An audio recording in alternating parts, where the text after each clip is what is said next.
வணக்கம். கும்பராசினியர்களுக்கு விரைவில் நீச்ச பெறும் சுக்கிரனால் 21/8/2024 முதல் எடுத்த காரியத்தை நினைத்தபடி செய்து முடித்து வெற்றி காணக்கூடிய ஒரு தருணமா இக்காலகட்டம் அமைஞ்சிருக்குதுங்க. சுக்கிர பகவானை பொறுத்த வரைக்கும் சூரியனுடைய ஆட்சி வீடான சிம்ம ராசியிலிருந்து புதனுடைய ஆட்சி வீடான கன்னிராசிக்கு பயிற்சியாகி அங்கு ஏற்கனவே சஞ்சரித்து கொண்டிருக்கும் கேதுவோடு இணைந்து நீச்சம் பெறுகிறாருங்க. இதன் காரணமாக கும்பராசினியர்களுடைய வாழ்வில் குடும்ப சூழ்நிலை ரீதியாகவும் உத்தியோகம், தொழில், வியாபாரம், கலைத்துறை, அரசியல் துறை, மாணவ மாணவிகள், விவசாயத்துறையினர், பெண்மணிகள் என அனைவருக்குமே என்ன மாதிரியான நன்மைகள் எல்லாம் ஏற்பட இருக்குது, குறிப்பா இத்தருணங்கள்ல கிரகங்களுடைய சஞ்சார நிலைகள் என்ன என்று பார்க்கும்போது ரிஷபத்தில் குருவும் செவ்வாயும் இணைந்து குருமங்கள யோகத்தை ஏற்படுத்துகிறாங்க. அதே போல் சிம்ம ராசியில் சூரியனும் புதனும் இணைந்து சஞ்சரிக்கிறாங்க. கன்னியில் கேதுவும் சுக்கிரனும் இணைந்து சஞ்சரிக்கிறாங்க. கும்பத்தில் சனி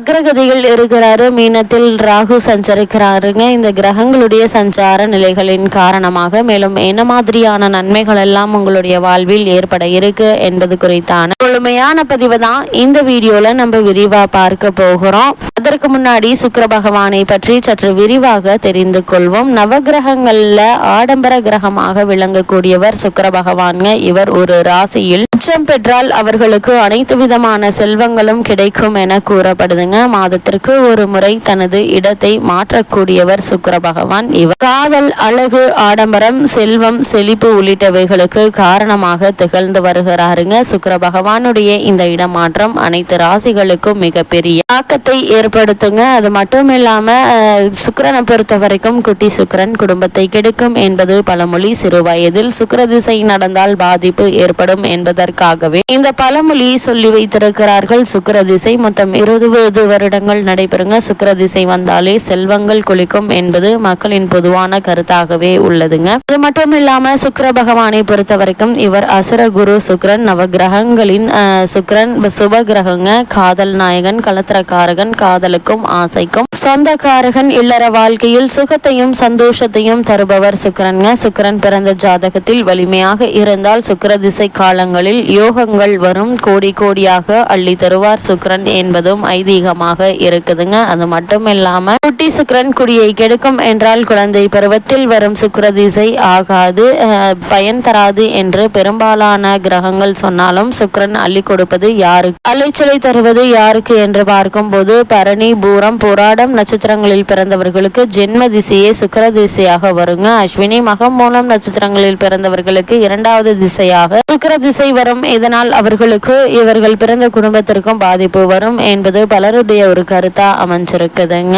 சனியினுடைய புத்திரனான குலிகன் கலத்திரக்காரகனான சுக்கிரனுடன் ஆண் ஜாதகத்தில் சேர்ந்து இருந்தால் அவருக்கு அமையும் மனைவியால் குடும்பத்தில் பிரச்சனை வர அதிக வாய்ப்பு உள்ளது என்பதையே குட்டி சுக்கிரன் குடியை கெடுக்கும் என்ற ஜோதிட பழமொழி சொல்லு என்பதையே கிரகநிலைகள் தெளிவுபடுத்துதுங்க. காதல் திருமணத்தை பொறுத்த வரைக்கும் அஸ்வினி, மகம், மூலம் நட்சத்திரங்களிலும் பரணி, பூரம், போராடம் நட்சத்திரங்களில் பிறந்தவர்களுக்கு இள வயதிலேயே சுக்கிர திசை வருங்க. இளம் பருவத்தில் வரும் சுக்கிர திசை மற்றும் புக்திகள் ஒரு ஜாதகத்தாருக்கு காதல் அனுபவங்களை வலுவாக தருங்க. எங்கோ பிறந்து எங்கோ வளர்ந்து வரும் இருவரை திடீரென ஒருவருக்கொருவர் அறிமுகப்படுத்தி மனதில் காதல் மணியடிக்க வைப்பாருங்க. இளம் வயது திருமணத்தையும் நடத்தி வைப்பாருங்க சுக்கிரன். அது மட்டும் இல்லாம சுக்கிரன் ஒருவருடைய ஜாதகத்தில் சுக்கிர பலம் பெற்றிருந்தால் பண வரவுகளுக்கு எந்த ஒரு பஞ்சம் இருக்காதுங்க. கடன்கள் யாவும் நிவர்த்தியாகுங்க. பொதுவாக சுக்கிரன் கிரக சேர்க்கைகளின்றி தனித்து அமைவதே சிறப்புங்க. நட்பு கிரகங்களான புதன், சுக்கிரன், சனி போன்றவற்றில்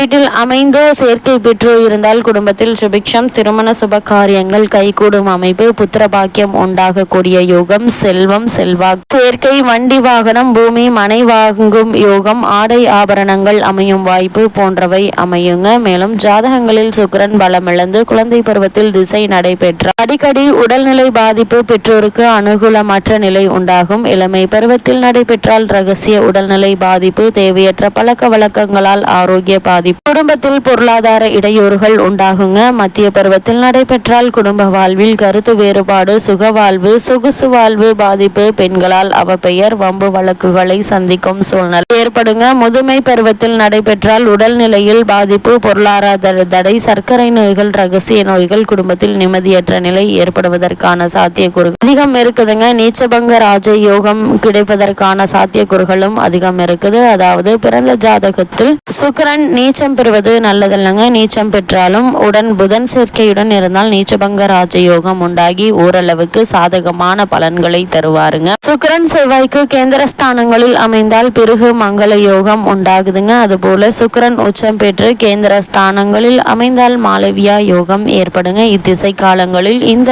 யோகங்களால் வாழ்வில் எதிர்பாராத வகையில் பல முன்னேற்றங்கள் ஏற்படுவதற்கான வாய்ப்புகள் இருக்குதுங்க. சுக்கிர திசை சுக்கிர புத்தி நடக்கும் போது ஜாதகத்தில் சுக்கிரன் பலம் பெற்றிருந்தால் குடும்பத்தில் லட்சுமி கடாட்சம், சொந்த வீடு கட்டும் யோகம் என பல நல்ல பலன்கள் நடைபெறுங்க. சுக்கிரன் பலம் இழந்து இருந்தால் குடும்பத்தில் கஷ்டம், துக்கம், பிரிவு, சண்டை, சச்சரவு, நேரடி நாடோடியாக தெரியும் அவலம் உண்டாகுங்க. சுக்கிர திசை நடக்கும் காலத்தில் வெள்ளிக்கிழமைகள்ல மகாலட்சுமிக்கு விரதம் இருக்கலாங்க. மகாலட்சுமி தாயாருக்கு வெள்ளை நிற வஸ்திரம் சாற்றி வெள்ளை நிற தாமரை பூவால் அர்ச்சனை செய்வது நன்மை தரும் என்பதை கிரக நிலைகள் உங்களுக்கு அறிவுறுத்துதுங்க. கும்பராசினியர்களை பொறுத்த வரைக்கும் சுக்கிரன் உங்களுடைய ராசிக்கு அஷ்டமஸ்தானத்தில் சஞ்சரிக்கிறாருங்க. 7.5 சனி வக்ரகதியில் இருப்பதால் எதிர்பாராத சில நன்மைகளை அடையலாங்க. சுகஸ்தானத்தில் குருவும் செவ்வாயும் இணைந்து உங்களுடைய தொழில் ஸ்தானத்தை பார்வையிடுவது சிறப்பான ஒரு அமைப்பு என்று தாங்க சொல்ல வேண்டும். 8இல் சுக்கிரன் மறைந்தாலும் அவர் கெட்டியான நற்பலன்களை தருவாருங்க. உங்களை ஏமாற்றி நயமாக காரியத்தை சிலர் சாதித்துக் கொள்வாங்க என்பதால் எச்சரிக்கையாக இருக்க வேண்டுங்க. பிறருடன் சொந்த விஷயத்தை பகிர்ந்து கொள்ள வேண்டாங்க. சூரியன் பலமாக இருப்பதால் அரசாங்க அலுவலகம் உண்டுங்க. அதேபோல் போட்டித் தேர்வுகளில் வெற்றி கிடைப்பதற்கான சாத்தியக்கூறுகள் அதிகம் இருக்கு என்பதால் அதற்கான முயற்சிகளை தற்போது நீங்கள் தாராளமாக மேற்கொள்ளலாம். சிறு முயற்சியிலேயே உங்களுக்கு வெற்றி கிடைப்பதற்கான சாத்தியக்கூறுகள் அதிகம் இருக்குதுங்க. அது மட்டும் இல்லாம கும்பராசினியர்களை பொறுத்த வரைக்கும் உங்களுடைய ராசிக்கு 4, 9 ஆகிய இடங்களுக்கு அதிபதியானவர் சுக்கிரன். அவர் நீச்சம் பெறுவது அவ்வளவு நல்லதல்லங்க. ஒரு சில இன்பங்கள் குறையுங்க. துணிவும் தன்னம்பிக்கையும் அதிகம் தேவைப்படுங்க. குடும்பத்தில் ஒருவர் மாற்றி ஒருவருக்கு ஆரோக்கிய குறைபாடு ஏற்படுங்க. இதனால் மருத்துவ செலவும் அதிகரிக்குங்க. வியாபாரத்தில் கடுமையான போட்டி நிலவுங்க. எதையும் துணிந்து செய்ய இயலாது. உத்தியோகத்தில் மேலதிகாரிகளுடைய கெடுபிடியும் அதனால் மனக்கலக்கமும் ஏற்படுங்க. உங்களுடைய முன்னேற்றத்தை பற்றி சக பணியாளர்களிடம் பகிர்ந்து கொள்ள வேண்டாங்க. நீங்கள் உண்டு உங்களுடைய வேலை உண்டு என்றிருப்பது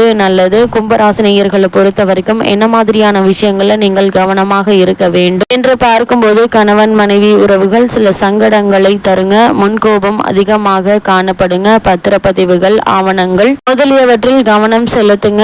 பங்காளி பிரச்சனையை கவனமாக கையாளுங்க. மனக்கசப்புகள் வரும் காலம் என்பதால் பேச்சுக்களை நீட்ட வேண்டாங்க. நீங்கள் உண்டு உங்களுடைய வேலை உண்டு என்றிருப்பது நல்லது. கும்பராசினியர்களுக்கு கிரக நிலைகளின் ரீதியாக கூறப்படும் பரிகாரம் என்ன என்று பார்க்கும்போது பிரதோஷ விரதம் தவறாது கடைபிடிங்க. லட்சுமி நரசிம்மரை வணங்குங்க. வாழ்வில் துன்பங்கள் குறையும், நன்மைகள் அதிகரிக்கும் என்பதை கிரகங்களுடைய சஞ்சார நிலைகள் தெளிவாகவும் உறுதியாகவும் எடுத்துக்காட்டுது.